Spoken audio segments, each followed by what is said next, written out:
Ice plant क्या है?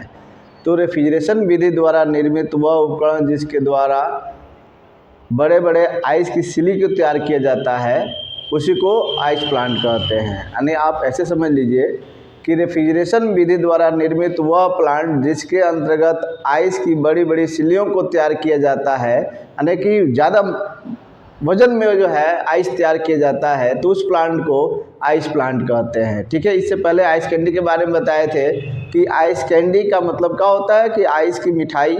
उसी तरह से यहाँ पर केवल आइस तैयार किया जाता है। ठीक है, क्या तैयार किया जाता है? आइस।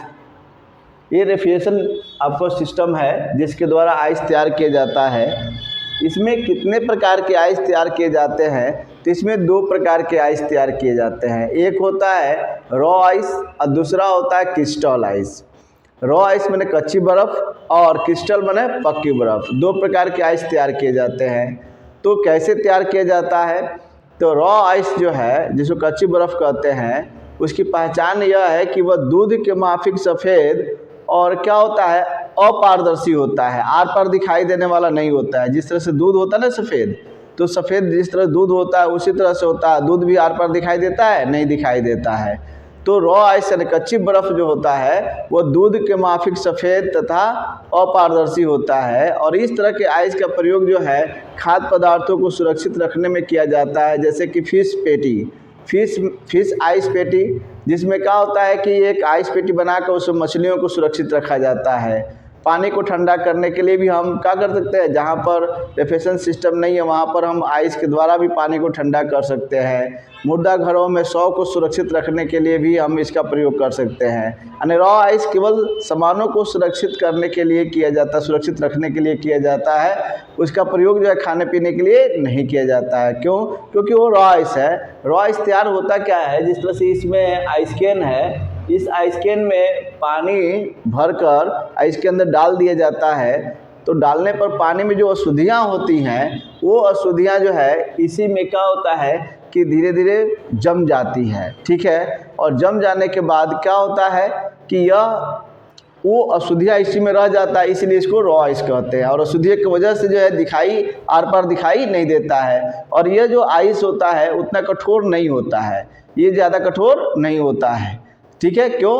क्योंकि इसमें अशुद्धियाँ होती है। और इसमें क्या होता है कि कुछ ऐसी अशुद्धियाँ आ जाती हैं जो जम नहीं पाता है, वो बीच में आ जाता है। इसलिए जब इसको निकाल कर बाहर किया जाता है तो उसमें देखेंगे आपके अंदर अंदर सुराग भी क्या होता है, बना रहता है। चारों तरफ से जमा हुआ रहता है पानी और अंदर जो है क्या होता है, सुराग बना हुआ रहता है। ठीक है, तो रॉ आइस की पहचान है। रॉ आइस की पहचान क्या है कि रॉ आइस दूध के माफिक सफ़ेद तथा अपारदर्शी होता है, आर पार दिखाई दे ही देता है उसमें। ठीक है, कैसे तैयार किया जाता है उसको?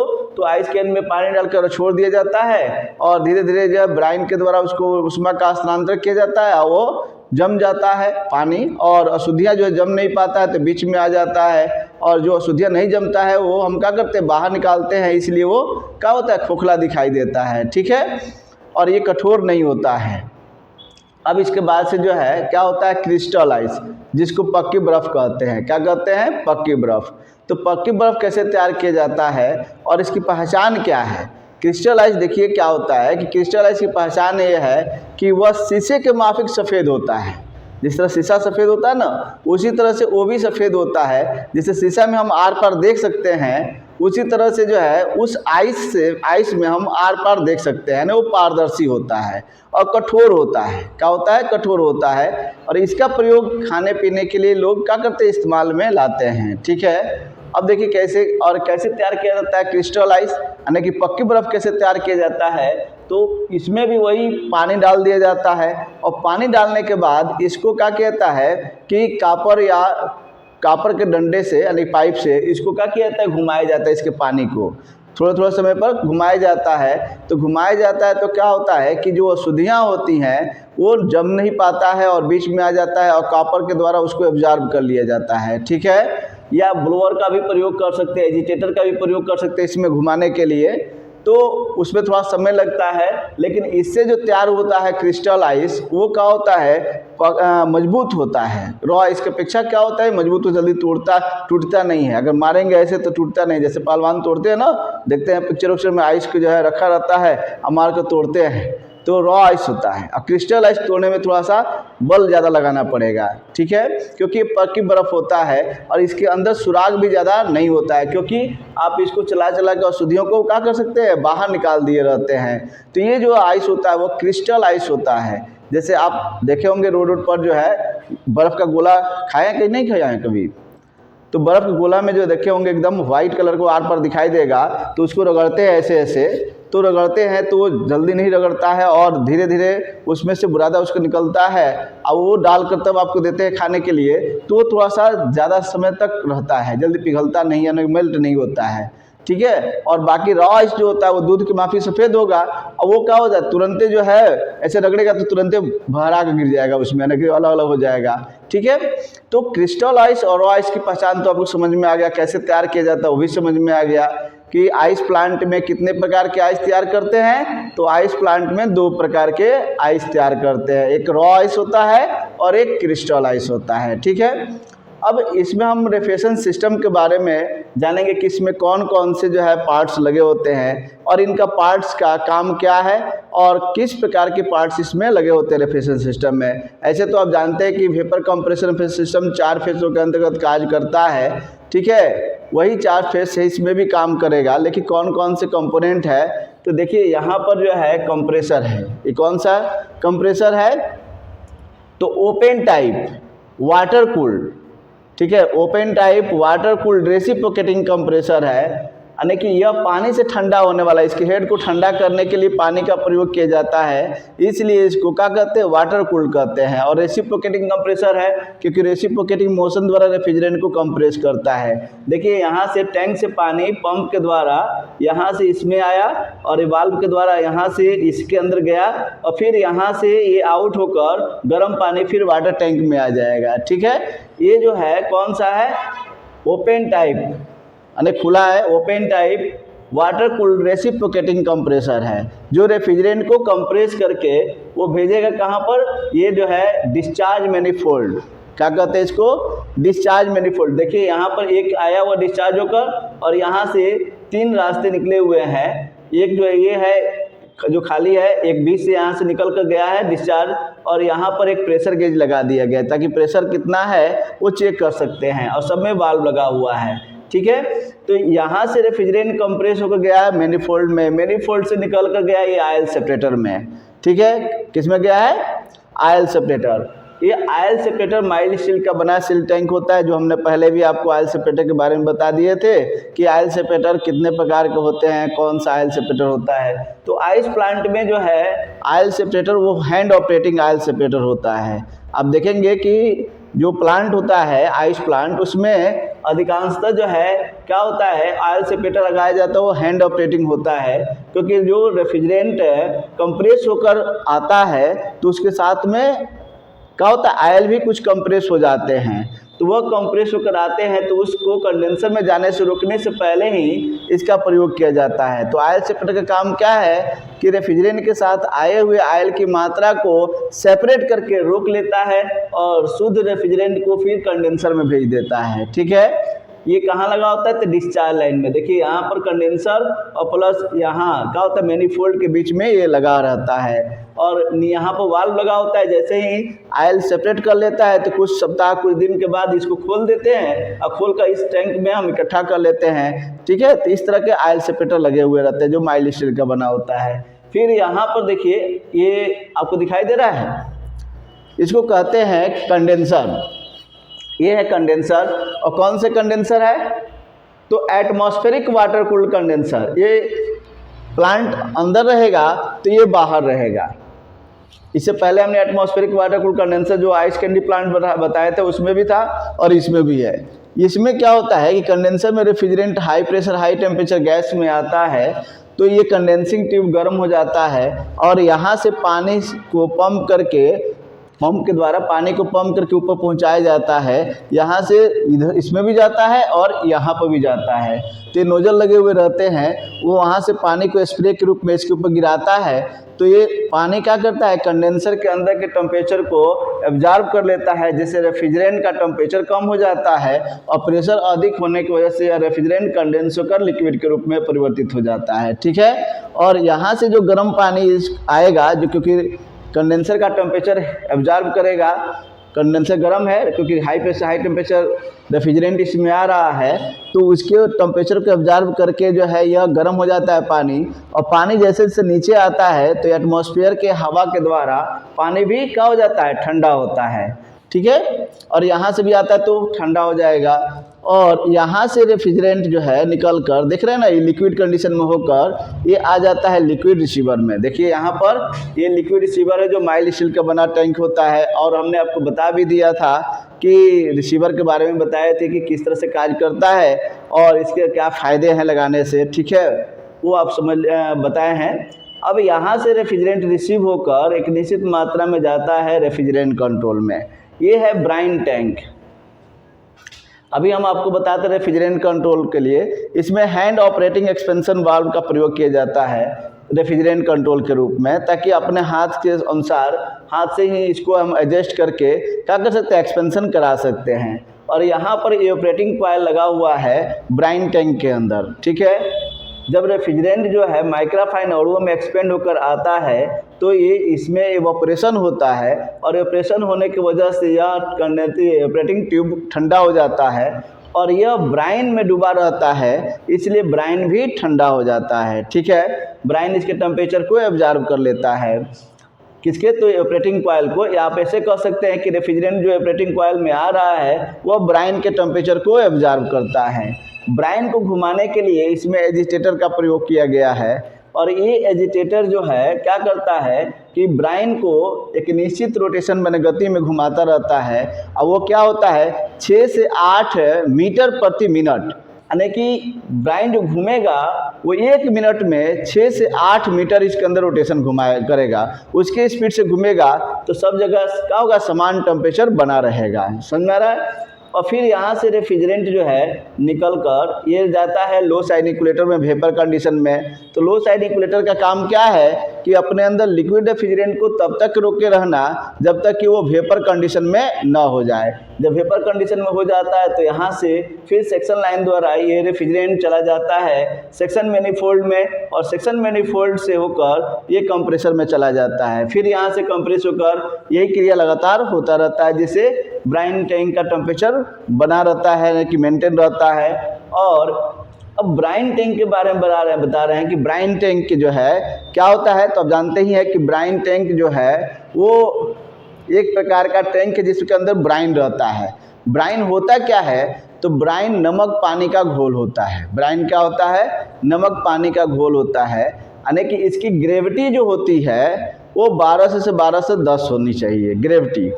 क्योंकि अगर ग्रेविटी इसका कम रहेगा तो क्या होगा कि इसमें जो आइस कैन में रखा हुआ पानी उसको जमने से पहले ही ये ब्राइन क्या हो जाएगा, जम जाएगा। ठीक है, तो इसीलिए इसकी ग्रेविटी बढ़ा दी जाती है, नमक उसमें मिला दिया जाता है। तो ये पानी को जमने से पहले क्या होता है, ब्राइन नहीं जमता है। ठीक है, क्योंकि ग्रेविटी बढ़ जाएगा तो इसका फ्रीजिंग पॉइंट बढ़ जाता है ज़्यादा, काफ़ी माइनस टेम्परेचर होने के बावजूद भी ये जमता नहीं है। और दूसरा कि ये एजिटेटर इसको घुमाता रहता है, जमने देता नहीं है। ठीक है, तो इसलिए ब्राइन का प्रयोग किया जाता है। ब्राइन क्या है, तो ब्राइन नमक पानी का घोल है। ठीक है, और इसकी ग्रेविटी कितनी होती है, तो 12 से 10। सोडियम क्लोराइड है वो नमक ही होता है, उसके द्वारा भी इसकी ग्रेविटी बढ़ाया जा सकता है। तो ग्रेविटी इतने रहने से क्या होगा कि ये पानी आइस कैन का जमने से पहले ये जमेगा नहीं। ठीक है, अगर पानी ये भी रहे या पानी ये भी रहे तो क्या हो जाएगा, इसको जमाने से पहले खुद ही जम जाएगा, फ्रीज कर जाएगा। इसलिए जो है इसमें ब्राइन का प्रयोग किया जाता है। और ब्राइन टैंक हम बनाते किस तरह से है, देखिए ये तो प्लांट की कैपेसिटी के ऊपर निर्भर करता है। लेकिन अगर प्लांट के जो है जिस तरह की कैपेसिटी है, जितने केजी में हमको आइस तैयार करना है उस तरह के जो है हम ब्राइन का साइज का निर्धारण करते हैं। ठीक है, ऐसे एक नॉर्मल साइज में आपको बता दें कि ब्राइन टैंक जो है ज़मीन से नीचे का होता है, सतह से खोदकर बनाया जाता है। लगभग 15 से 20 फीट इसकी गहराई होती है और चौड़ाई जो है लगभग 30 से 40 फीट के करीब इसकी चौड़ाई हो जाएगी। ठीक है, वो प्लांट की कैपेसिटी के ऊपर है। चौड़ाई इसकी लंबाई इसकी 30 से 40 फीट, गहराई जो है क्या होता है 15 से 20 फीट, और उसकी जो है चौड़ाई वो क्या हो जाएगा 20 से 25 फीट के करीब, मान लीजिए इतना रहता है। ठीक है, तो बनाएंगे कैसे? तो नीचे जो है हमने 15 से 20 फीट गहराई रखा है और उसकी चौड़ाई और उसकी जो है ऊंचाई है, उसी के हिसाब से हम आरसीसी का नीचे जो है 4 सूत का रॉड देकर लगभग 3 फीट तक ढलाई कर देंगे नीचे। इससे क्या होगा कि नीचे ढलाई करने से बेस मजबूत हो जाएगा और दूसरा कि ब्राइन का लीकेज भी बंद हो जाएगा। और साइड से दीवार में भी लगभग जो है हम 12 इंच का आरसीसी का ढलाई करा देंगे। ठीक है, जब ढलाई करा देंगे उसके बाद क्या करेंगे, उस पर एस्फाल्ट का पेंट करा देंगे। एस्फाल्ट समझते हैं क्या होता है? एस्फाल्ट समझते हैं, वो कोलतार होता है ना, कोलतार और बालू का मिश्रण होता है, उसके द्वारा पेंट करा देंगे। ठीक है, कोलतार समझते हैं क्या होता है? कोलतार माने अलकतरा, जैसे आज रोड नहीं बनाया जाता है, वो रोड जो है वो कराइल भी कहते हैं लोग, कुछ लोग तो उसको अलकतरा है चारकोल, कोलतार उसको बोलते हैं। क्या बोलते हैं? कोलतार। यानी कोल में लकड़ी से, कोयला से उत्पन्न होता है, इसलिए कोलतार बोलते हैं। तो वो प्लस बालू का मिश्रण मिलाकर क्या किया जाता है, उस पर पेंट कर दिया जाता है। उसके बाद जो है उसके पास में जो है 10 इंच का दीवार खड़ा कर देते हैं और 10 इंच का दीवार खड़ने पर उसमें क्या होता है 1.5 सेंटीमीटर का, ठीक है, यानी 1.5 सेंटीमीटर जो है मोटाई का उस पर प्लास्टर करा देते हैं। ठीक है, तो इस तरह से आइस से ब्राइन टैंक बनाने से क्या होगा कि उसमें ब्राइन जो है लीकेज नहीं करेगा, और ब्राइन लीकेज नहीं करेगा तो हमारा ब्राइन का टेम्परेचर क्या होता है डाउन भी नहीं होगा, और हम ब्राइन ख़त्म भी नहीं होगा, यानी खर्च भी नहीं होगा, बेकार भी नहीं होगा, और ब्राइन टैंक में ब्राइन बना रहेगा। ठीक है, अब एस्फाल्ट का पेंट इसलिए लगा देते हैं कि बाहर का हीट अंदर ना आए और अंदर का हीट यानी क्या होता है बाहर ना जाए, ताकि जो है उसके अंदर जितना टेम्परेचर मेंटेन कर दिया गया उतना वो बना रहे। ठीक है, क्योंकि इसके जो दीवार के अगर का हो जाए कि पतला दीवार रहेगा तो बाहर के पृथ्वी का टेम्परेचर इसके अंदर प्रभावित करेगा इसको, तो जल्दी गर्म हो जाएगा, इसका टेम्परेचर जल्दी डाउन हो जाएगा। ठीक है, तो ब्राइन टैंक इसी तरह से बनाने से क्या होगा काफ़ी देर तक टेम्परेचर को मेंटेन रखा जा सकता है। ठीक है, और हम कंप्रेसर ज़्यादा देर तक नहीं चलेगा, यानी कि उसको ठंडा करता रहेगा। अब ये है इसमें जो है ऊपर एक फ्रेम बनाकर अब इस पर अलग अलग साइज के आइस कैन डाल दिया गया है। ठीक है, आइस कैन जो बनाया जाता है वो GI शीट का होता है। ऊपर का साइज ज़्यादा का होता है, बड़ा होता है, और नीचे जो है थोड़ा कम साइज का होता है, उसे थोड़ा सा घटा दिया जाता है उसका साइज, ताकि वो V शेप में थोड़ा सा आ जाए, ज़्यादा नहीं थोड़ा सा, ताकि इसके अंदर ये फ्रेम के अंदर आसानी से जाए और ऊपर वाला भाग इस फ्रेम के ऊपर रुक जाए। ठीक है, अंदर पूरा ब्राइन टैंक में डूब ना जाए, नहीं तो डूब जाएगा तो फिर निकालना पड़ेगा। तो ये हम डाल देते हैं, और जब ये जमने लगता है, जम जाता है, तो उसके बाद हम क्या करते हैं इसको निकालते हैं आइस कैन को। तो आइस कैन को निकालने के लिए ऊपर जो है यहाँ देखिए बना हुआ है क्रेन। ठीक है, ये क्रेन रेलिंग के ऊपर घसकता आगे पीछे जाता रहता है, देखिए पहिया लगा हुआ है। तो जब हम क्या करते हैं कि इसको निकालना होता है तो इसमें जो है लगा होता है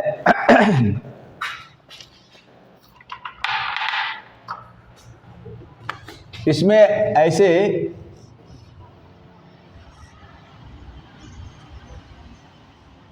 एक लीवर लगा होता है, इसको हम क्या करते ले आते हैं, इसमें घुमा के इसको लगा देते हैं, तो ये इधर का पकड़ लेता है दोनों सिरा। और जब हम इसको हैंडल को, ये हैंडल लगा हुआ व्हील में, इस व्हील को घुमाते हैं ऐसे हैंडल से, तो ये जो है रस्सी रोप या सिकड़ इसके अंदर लपेटने लगता है। जब लपेटता है तो क्या होता है इसका डिस्टेंस कम होने लगता है, दूरी कम होने लगता है, तो ये इसको ऊपर में है उठाते जाता है। जब उठा देता है तो फिर हम इसको हैंग किए रहते हैं, टंगे रहते हैं इसको आइस कैन को, और आइस कैन में बर्फ़ है तो इसको ले जाते हैं इस टैंक में। अब इस टैंक में हम क्या करते हैं इसको डालते हैं, किसको डालते हैं आइस कैन को। और आइस कैन इस टैंक में क्या होता है कि नॉर्मल टेम्परेचर का पानी होता है। तो जब आइस कैन को इसमें डालेंगे तो क्या होगा कि आइस कैन तो ठंडा रहेगा, और हमने बताया था कि आइस कैन GI शीट का बना होता है और इस प्रकार से बनाया जाता है कि उसमें पानी डाला जाता है लीक ना करे, ठीक है। और उसमें मजबूती के लिए चारों तरफ से जो है यानी कि आयरन का फ्रेम यानी आयरन का पट्टी लगा देते हैं ताकि वो जो है उठाया जाए तो टूटे ना, ठीक है। तो ये जो उठा कर ले जाएंगे क्रेन के द्वारा, इसमें डालेंगे और डालने के बाद क्या होगा, कुछ देर तक छोड़ देंगे इसको। इससे क्या होगा छोड़ने से कि ये नॉर्मल टेम्परेचर का जो है पानी है, तो नॉर्मल टेम्परेचर का पानी क्या करेगा, इसके टेम्परेचर को एब्जॉर्ब करेगा। तो जब एब्जॉर्ब करेगा तो ब्राइन में यानी कि जो आइस कैन में, ब्राइन में नहीं आइस कैन में जो आइस बना हुआ है वो किनारे किनारे क्या होगा, मेल्ट हो जाएगा। तो मेल्ट हो जाएगा तो फिर इसको हम लेकर आते हैं, ठीक है। और एक इस तरह का नट समतल जो है बना हुआ रहता है, इसमें आइस कैन को डालते हैं और पलट देते हैं। ऐसे जब पलट देते हैं तो आइस कैन से क्या हो जाता है, आइस बाहर आ जाता है और उस आइस को बाहर निकाल कर हम स्टोरेज टैंक बनाए हुए रहते हैं, स्टोरेज बनाए रहते हैं, उसमें स्टोर कर लेते हैं, ठीक है। तो इस तरह से हम इसमें आइस तैयार करते हैं। तो ये तो आपको समझ में आ गया कि आइस प्लांट में किस प्रकार से रेफ्रिजरेशन साइकिल कंप्लीट होता है और कैसे हम आइस को बाहर निकालते हैं, किस प्रकार से आइस, और फिर पानी डालने के लिए हम क्या करते हैं, इसी आइस कैन को बाहर निकालेंगे, जो यहाँ से निकाले हैं तो उसको फिर से पकड़ेंगे और ले जाकर वहाँ पर पाइप आएगा रहेगा पानी वाला, वाटर वाला, उसमें हम ले जाकर क्या करेंगे, फिर पानी भरेंगे। पानी भर कर फिर इसी क्रेन के द्वारा फिर लेकर इसमें डाल देंगे, ठीक है। इसके ऊपर से कवर लगा दिया जाता है, लकड़ी का बीट पटरा जो है इसके ऊपर लगाया जाता है ताकि इसी के ऊपर चलकर हम इधर से उधर जा सकें, ठीक है। तो इसमें जो दो प्रकार के साइकिल कंप्लीट होगा, एक रेफ्रिजरेशन साइकिल और एक वाटर साइकिल। वाटर साइकिल आप देख ही रहे हैं कि यहाँ से पंप के द्वारा कंडेंसर पर जा रहा है और यहाँ से जा रहा है कंप्रेसर में, और यहाँ से हीट को एब्जॉर्ब करके यहाँ से इस पर आउट हो जा रहा है, ठीक है। और रेफ्रिजरेशन साइकिल आप देख रहे हैं कि यहाँ से कंप्रेसर के द्वारा आयल सेपरेटर में, आयल सेपरेटर से होते हुए फिर लिक्विड रिसीवर में, लिक्विड रिसीवर से रेफ्रिजरेंट कंट्रोल में, और एवापोरेटर होते हुए लो साइड इंक्यूलेटर होते फिर सेक्शन लाइन द्वारा कंप्रेसर में आ जा रहा है, ठीक है। तो इस तरह से यह आइस प्लांट में क्या होता है, आइस तैयार किया जाता है, ठीक है। और इसमें देखिए क्या होता है कि रेफ्रिजरेंट जो चार्ज किया जाता है वो रेफ्रिजरेंट होता है अमोनिया। कौन सा रेफ्रिजरेंट होता है इसमें, अमोनिया NH3, ठीक है। इसीलिए इसमें जो पाइप हम प्रयोग करते हैं वो कापर का प्रयोग नहीं करते हैं। जैसे आप देखे होंगे कि आइस कैंडी प्लांट में हमने बताया था कापर का इस्तेमाल कर लेते हैं, लेकिन इसमें कापर का इस्तेमाल नहीं करते हैं और इसमें लिक्विड फिल्टर भी नहीं लगाते, इसलिए आयल सेपरेटर भी लगाते हैं। तो केवल अमोनिया वाले प्लांट में ही आयल सेपरेटर लगाते हैं। इससे पहले आइस कैंडी बताया तो उसमें आयल सेपरेटर नहीं लगाया गया था, ठीक है, लेकिन उसमें लिक्विड फिल्टर था, ड्रायर था। तो अमोनिया जो है इसमें रेफ्रिजरेंट चार्ज किया जाता है, और अमोनिया जब रेफ्रिजरेंट चार्ज किया जाता है तो उसका हेड प्रेशर जो होता है यानी डिस्चार्ज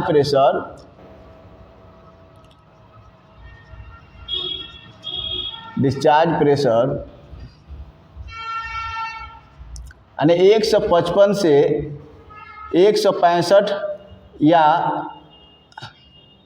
170 PSI होता है। थोड़ा गर्मी बढ़ जाता है तो थोड़ा और हो जाता है, लेकिन सक्शन प्रेशर जो होता है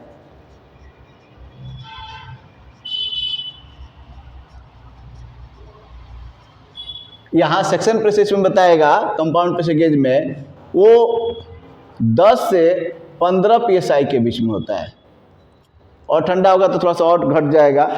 तो ये डिस्चार्ज प्रेशर, सक्शन प्रेशर, और पाइप के साइज भी डिस्चार्ज की तरफ का होता है कम रखा जाता है, कम डायमीटर का, और सक्शन की तरफ ज़्यादा डायमीटर का रखा जाता है, ठीक है। तो समझ में आ गया आप लोगों को।